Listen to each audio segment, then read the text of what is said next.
ஒரு சூப்பரான crime thriller web series வந்து தமிழ் டப்பிங்கோட ஜியோ ஹாட்ஸ்டார்ல வெளிவந்திருக்குங்க. சிர்ச் த நைனா மர்டர் கேஸ்ங்கிற இந்த வெப் சீரிஸ் எப்படி இருக்கு அப்படிங்கறத இந்த வீடியோல பார்த்துடலாம். இதுல இந்த சீசன் 1 6 எபிசோட் கொண்டு பிளான் பண்ணி ரிலீஸ் பண்ணிருக்காங்க. கதைக்களத்துல வரக்கூடிய நம்ம கதாநாயகி வந்து கிரைம் டிபார்ட்மெண்ட் சேர்ந்த ஒரு ACP police officer. So transfer ஆகி வெளியூருக்கு கிளம்புறதுக்கு ரெடி ஆகிட்டு இருக்கும்போது அன்னைக்கு காலைல வந்து பாத்தீங்கன்னா ஒரு மர்டர் கேஸ் வருது.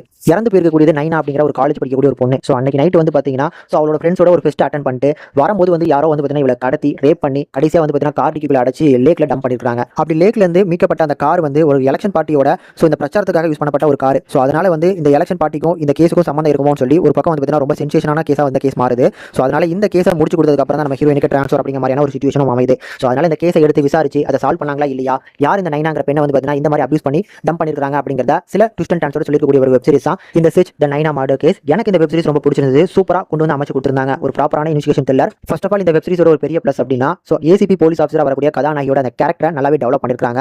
அந்த கேரக்டர் பண்ணிருக்கக்கூடிய நம்ம கொங்கனா. ஸோ அவங்களோட பெர்ஃபார்மன்ஸும் ரொம்ப அடாப்டா இருந்துச்சு. இந்த 6 எபிசோட்லயுமே ஒரு நல்ல மிஸ்ட்ரியா கண்டிப்பா வந்து பார்த்தீங்கன்னா நல்லாவே ஹேண்டில் பண்ணிருந்தாங்க. ஸோ இந்த பொண்ணை வந்து பார்த்தீங்கன்னா யார் இப்படி அபியூஸ் பண்ணாங்க அப்படிங்கிறத ஒரு பக்கம் சுத்த விட்டுட்டு கடைசி வரைக்கும் வந்து பார்த்தீங்கன்னா யார் அப்படிங்கிறத சொல்லாம ரிவால்வ் பண்ணாம 6வது எபிசோட்லயுமே வந்து பார்த்தீங்கன்னா ஒரு ட்விஸ்ட் கொடுத்து ஸோ ஒரு நெக்ஸ்ட் சீசனுக்கு வந்து பார்த்தீங்கன்னா லீட் கொடுக்குற மாதிரி முடிச்சிருந்தாங்க. ஸ்க்ரீன் பிளே வைஸ் வந்து பார்த்தீங்கன்னா பெருசா போரிங் இல்ல அப்படினாலுமே இந்த சீரிஸை பொறுத்தளவுக்கு ஒரு வழக்கமான கிரைம் த்ரில்லர் பார்க்குற மாதிரியான ஒரு ஃபீல் வந்து மிடில் கண்டிப்பா கிடைக்க தான் செய்யுது. பட் எனிவேஸ் இந்த 6 எபிசோடுமே கண்டிப்பா போரிங்கே இல்லாம ஒரு ஒன் சிட்டிங்ல பார்க்கக்கூடிய ஒரு வெப் சீரிஸா வந்திருக்கு. கண்டிப்பா ட்ரை பண்ணி பாருங்க.